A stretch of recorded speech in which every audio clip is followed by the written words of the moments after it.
오늘은 구독자님들에게 정말 필요한 가장 쉽고 값싼 치매 치료에 대해 알려드리려고 합니다. 치매 유병률은 선진국의 경우는 미국 13.9%, 캐나다 8%, 영국 6.6%, 이탈리아가 8.3%입니다. 우리나라의 2012년 조사 결과 65세 이상의 노인의 치매 유병률은 9.18%입니다. 치매 환자는 2041년에 200만 명으로 전망되어 빠른 속도로 증가하고 있습니다. 그만큼 치매는 그 누구도 피할 수 없는 질병인 것이지요. 치매 예방과 치유, 물이 최고의 약이라는 책에서는 치매를 예방하는 방법으로 현명하게 물 먹기와 소금 섭취하기를 말하고 있는데요. 김영진 저자는 미국에서 21세기 최첨단 영양학을 전공하고 자연건강법을 전하고 있습니다. 저자는 특히 치매를 쪼그라든 뇌라고 표현합니다. 이 책의 일부에는 치매가 암보다 무서운 이유, 건망증과 치매의 차이, 왜 남성보다 여성에게 치매가 더 많이 생기는지, 치매인의 뇌에는 어떤 일이 벌어지고 있는지 등의 치매에 관한 전반적인 내용이 나옵니다. 2부에서는 치매를 일으키는 식품과 치매에 안 좋은 영향을 미치는 나쁜 식습관을 소개합니다. 3부, 4부에서는 체내에 물이 부족해서 뇌에 물 공급이 되지 않아 치매로까지 영향을 미치는 과정과 물이 치매 예방과 치유에 도움이 되는 이유에 대해 설명합니다. 5부에서는 운동, 독서 등 생활습관 개선을 통해 치매를 예방할 수 있는 방법을 소개합니다. 저는 특별히 물과 소금이 중요하다고 저자가 말한 4부를 중점적으로 소개해 드리겠습니다. 제가 소개한 부분은 책의 극히 일부이고 저의 견해로 재해석되니 여러분들도 책을 한번 읽어보시면 더욱더 도움이 될 것 같습니다. 오늘 내용이 평소보다 많이 깁니다. 산책을 하거나 빨래를 정리하며 혹은 쉬시면서 편안하게 들으시면 좋습니다. 콩나물 공부법이라고요. 물이 빠져도 쑥쑥 자라는 콩나물처럼 외우지 않고 듣기만 해도 여러분의 지식은 쑥쑥 자랄 것입니다. 구독과 좋아요는 영상 제작에 큰 힘이 됩니다. 꼭 눌러주세요. 4부, 물, 치매 예방과 치유의 놀라운 효과. 약물로도 치유되지 않는 치매 증상이 물로 개선된다라고 말하면 좀처럼 믿기 힘들 수 있습니다. 하지만 수분이 증발해 쪼그라든 건포도나 곶감을 물에 담궈두면 다시 탱글탱글해지듯이 수분이 부족해 뇌가 쪼그라드는 알츠하이머 치매에는 물이 최고의 명약입니다. 치매 증상 80%가 치유되는 물의 효과입니다. 치매 치료제가 개발되지 못하고 제자리 걸음을 하고 있을 때 갈릴레오처럼 혁신적인 실마리를 제공한 사람은 이란 출신의 미국인 벳 맨겔리지 박사입니다. 그는 불면증, 우울증, 치매, 파킨슨병, 루게릭병 등 각종 뇌질환의 주요 원인이 물 부족이라고 주장하면서 물은 아주 소중한 영양소라는 점을 25년 동안 다수의 논문과 저서를 통해 알렸습니다. 실제로 수많은 사람들의 고통스러운 질병을 물과 소금으로 치유한 전설적인 인물입니다. 동양에서 벳 맨겔리지 박사의 이론을 실제로 적용한 사람은 일본의 다케우치 다카이토 교수입니다. 그는 치매 환자의 수많은 증상 중 약 80% 정도는 물과 운동만으로 치유되는데 좀처럼 개선되지 않는 경우는 신경안정제, 수면제, 항우울증 약 등을 복용하는 사람들이다라고 하면서 그 구체적인 내용을 간병기초학, 고령자 자립지원 이론과 실천에 발표하였습니다. 저희 보건소에서는 그동안 치매를 설명하면서 여러 가지 원인 중에 타우 단백질과 베타 아밀로이드 단백질을 주로 말씀드리는데요. 사실 치매약으로 개발된 약은 치매의 속도를 늦추는 약들이 대부분입니다. 그나마 최근 발표된 논문에서 자가포식, 오토파지에 의해 이 타우 단백질을 없앨 수 있다고 해서 오토파지를 높이는 생활 방법으로 운동의 중요성에 대해 말씀드렸습니다. 운동하시는 뇌라는 책에서는 파괴된 뇌세포는 절대 재생하지 않는다는 생물 선생님의 말은 틀렸다고 합니다. 암세포를 연구하던 중 우연히 해마에서 뉴런이 분열하고 증식한다는 것을 발견하여 뇌세포는 재생한다는 사실을 발표합니다. MRI 촬영으로 측정된 뇌의 변화는 드라마틱했는데요. 운동으로 건강이 향상된 집단은 전두엽과 측두엽의 크기가 커진 것을 발견했습니다. 단순히 운동만으로 노화를 늦출 수 있다고 말합니다. 정말 새로운 사실이지요. 걷기만 해도 병이 낫는다라는 책에서는 걷기 보폭을 10cm만 넓게 하면 파킨슨병을 이겨낼 수 있다고 말하고 있습니다. 그리고 이 책에서는 물 섭취와 함께 운동을 강조하고 있습니다. 선망, 물이 최고의 명약. 타케우치 교수는 병원에서 선망의 원인을 조사하기 위해 환자의 혈액검사, 소변검사, 영상 촬영 등을 하지만 원인을 밝혀내지 못했습니다. 평소와 달리 이상한 행동을 하는 선망은 주로 밤에 나타난다는 점에서 실마리를 찾아야 한다고 말합니다. 사람은 하루에 1.5리터에서 2리터의 물이 필요한데 선망이 발생한 환자 대부분의 수분 섭취량을 조사해 보면 750ml밖에 되지 않았습니다. 이런 사람은 아침과 점심에는 식사를 통해 어느 정도 수분을 섭취해 얌전해졌지만 낮의 활동으로 흘린 땀과 배출된 소변의 양만큼 수분을 제대로 보충하지 않아 물이 부족한 뇌가 밤에 갑자기 흥분하기 때문이라고 밝혔습니다. 낮에는 식사를 하거나 차를 마시기도 해 어느 정도 수분을 섭취하는 반면 밤이 되면 수분을 전혀 섭취하지 않기 때문에 뇌가 오작동을 일으킨 결과라고 말합니다. 이런 현상은 하루에 최저 1.5리터 이상의 물을 마시게 하면 사람에 따라 2-3일 이내로 사라집니다.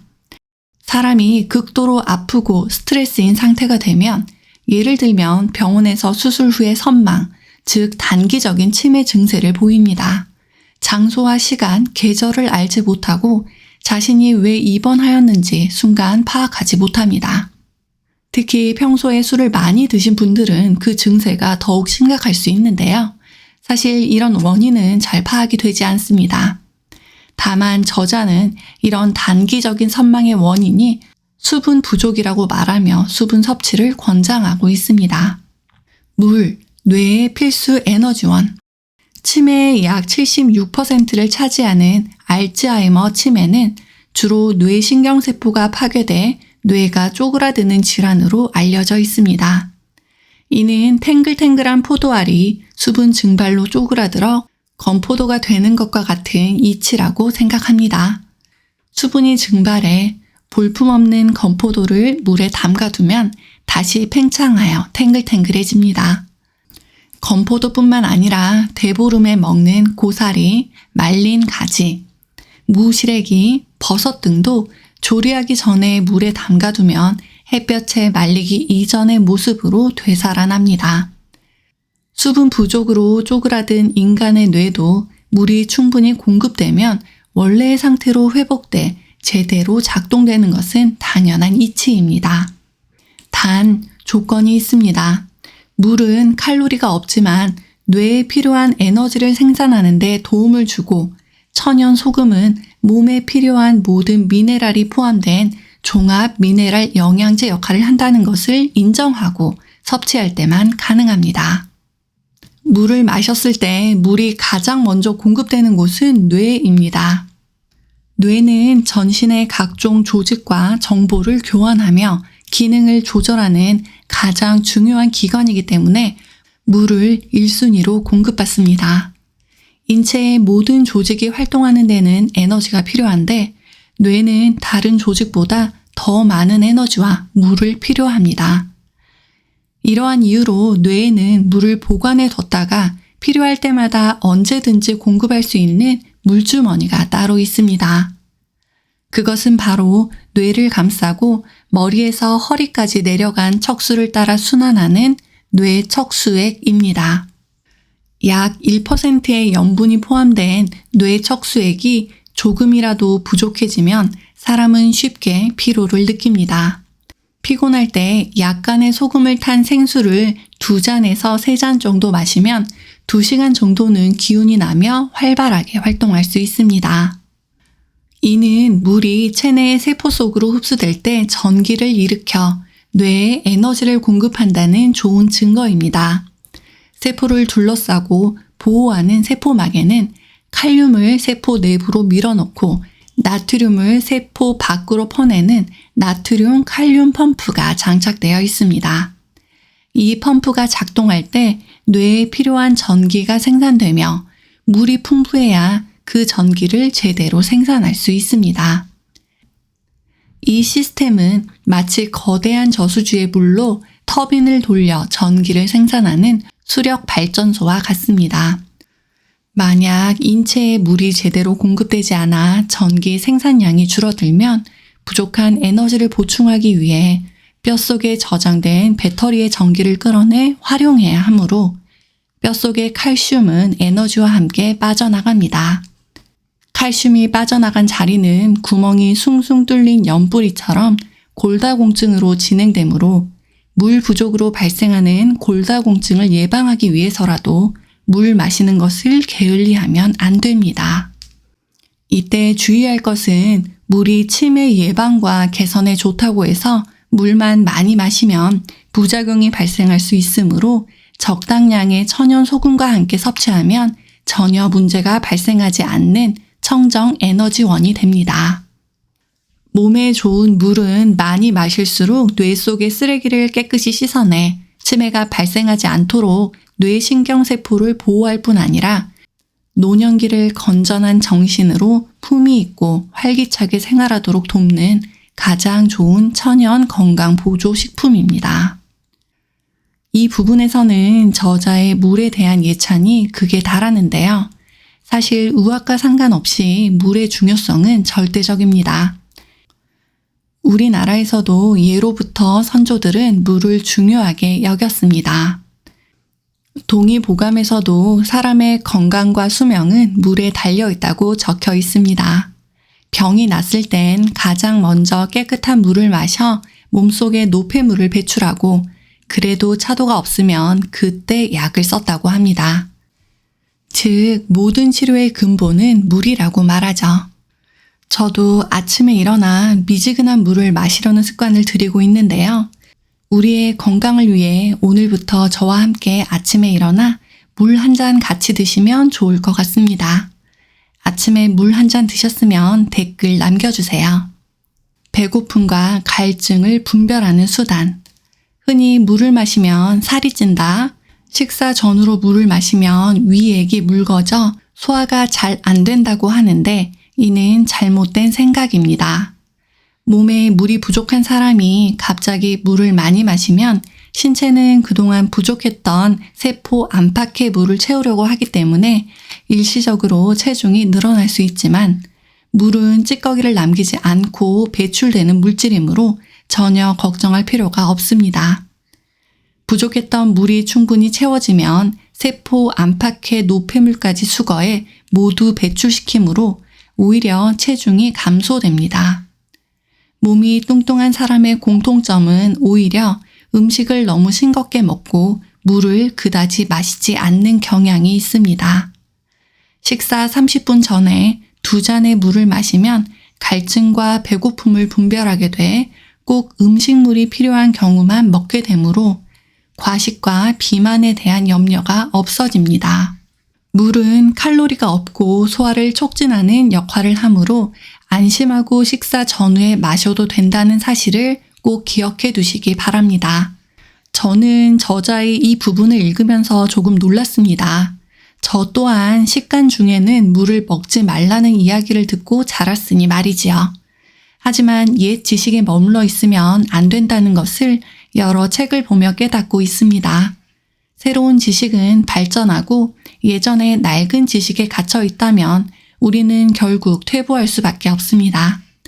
하지만 지금 보건소를 듣고 있는 여러분은 분명 새로운 지식에 대한 열정이 충분하여 박수 받을 만합니다. 물을 제대로 마시는 법. 물의 중요성을 예찬했으니 어떻게 물을 마시는 것이 가장 현명한 것인지도 알아야겠지요. 책에서 말하는 똑똑하게 물 마시는 법 알아보겠습니다. 이 책에서 소개하는 물 마시는 법은 25년 동안 약물을 사용하지 않고 물과 소금만으로 각종 질병을 치유한 허레이든 맨 갤리지 박사의 저서 Water for Health, for Healing, for Life와 물 관련 서적 50여 권 및 저자의 경험을 참고하여 정리한 것입니다. 질병에 시달리지 않고 건강한 신체를 유지하려면 목이 마를 때까지 기다렸다가 물을 마시는 것이 아니라 의식적으로 마셔야 합니다. 물은 대단히 중요한 영양소라는 개념으로 접근하면 건강을 유지하는 데 이보다 더 중요한 음식은 없다는 것을 알게 됩니다. 다시 한번 강조하지만 물을 소중하게 여기고 감사한 마음으로 마시면 우리는 건강을 선물 받을 수 있습니다. 저는 이 책을 읽으면서 반성하는데요. 정말 너무 흔해서 그동안 물의 고마움을 제대로 느끼지 못했던 것 같습니다. 하지만 이 책의 내용처럼 물을 영양소로 접근하면 정말 우리 몸에 없어서는 안 될 소중하고 고마운 존재입니다. 상온의 물을 마십니다. 누구나 목이 마를 때는 을에 시원한 물이나 음료수로 목을 축이기를 원합니다. 하지만 지나치게 차가운 물은 우리의 건강을 해칠 수 있으므로 자연건강법에 따라 가능하면 여름철에는 상온의 물, 겨울철에는 미지근하거나 약간 따뜻한 물이 좋습니다. 건강한 사람의 체온은 평균 섭씨 36.5도에서 37도인 반면 냉장고 속 물의 온도는 4에서 5도이므로 체온과는 32도 차이가 납니다. 하루의 일교차가 10도 이상이 되면 인체는 스트레스를 받아 변비가 생기거나 감기에 걸립니다. 더욱이 30도 이상의 엄청난 온도 차이는 심각한 스트레스를 유발합니다. 신체는 섭취한 물을 체온에 맞게 온도를 높여야 하기 때문에 많은 에너지를 소모하게 되므로 다이어트를 하는 데는 일시적으로 도움이 되지만 찬물로 스트레스를 자주 받는 소화기 계통은 고장나기 십상입니다. 물을 많이 마시는 것이 건강에 좋다라고 해서 무턱대고 많이 마시면 부작용이 나타납니다. 만일 소금을 섭취하지 않고 물만 많이 마시면 삼투압 작용으로 물 중독 증상이 생깁니다. 세포 내부에만 수분 함유량이 높아져 세포가 부풀어 몸이 붓거나 뇌의 압력이 높아져 어지러움, 구토, 호흡곤란, 부정맥 등의 증상이 나타날 수 있고 심한 경우에는 뇌 부종과 중추신경계 이상으로 뇌 손상, 혼수 상태, 심지어 사망에 이를 수도 있습니다. 물 중독을 예방하기 위해서는 반드시 천연 소금도 함께 섭취해야 몸속의 수분을 잘 조절할 수 있고 땀이나 소변으로 빠져나가는 미네랄을 보충할 수 있습니다. 이 책에서는 무조건적으로 물만 많이 마시라고 하지 않습니다. 특히 적절한 양의 소금의 중요성을 말하는데요. 현대의학에서 저염식을 강조하는 것과는 사뭇 다릅니다. 다만 신부전이나 다른 특별한 질병이 있다면 의료진과 상의하는 것도 좋을 것 같습니다. 아침에 일어나자마자 물을 마십니다. 아침에 잠자리에서 일어나자마자 제일 먼저 해야 할 일은 2잔에서 3잔 정도의 물에 소금을 조금 타서 마시는 것입니다. 보통 한 잔의 용량은 230에서 250ml 전후의 양이 됩니다. 물 마시기가 습관화되어 있지 않은 사람에게는 너무 많은 양처럼 느껴지지만 아침에는 최소한 이 정도의 물을 마시는 것이 좋습니다. 인체에 소금이 부족하면 몸이 물을 원하지 않기 때문에 한 번에 2-3잔 마시는 것은 쉬운 일이 아닙니다. 아침에 일어나자마자 물부터 마셔야 하는 이유는 잠자는 동안 호흡을 통해 몸속에 수분이 빠져나가기 때문입니다. 새벽에 수분이 부족한 혈액이 끈적끈적해지면 혈액순환에 문제가 생겨 뇌졸중이 발생하는 경우도 있습니다. 더욱이 몸이 차가운 노인은 온돌방이나 따뜻한 침대에서 자는 것을 좋아합니다. 아침에 일어나자마자 마시는 물이 최고의 보약이라는 것을 기억하시길 바랍니다. 세계적인 기업 스노우폭스의 김승호 회장은 부지런하기로 유명한데요.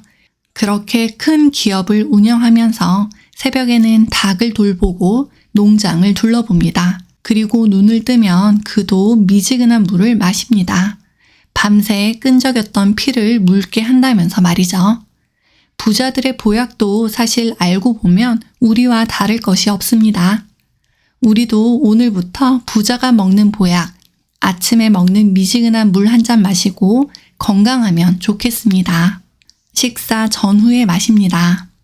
몸에 좋은 물은 충분히 마시면 맨 먼저 뇌에 공급이 되고 20분 정도 지나면 심장을 비롯한 각 장기와 피부에 공급됩니다.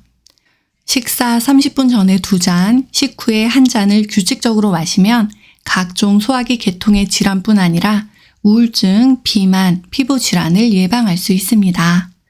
음식을 소화시키기 위해 위장에서 분비되는 강력한 산성 물질인 위액은 산도가 높아 피부에 닿으면 화상을 입습니다.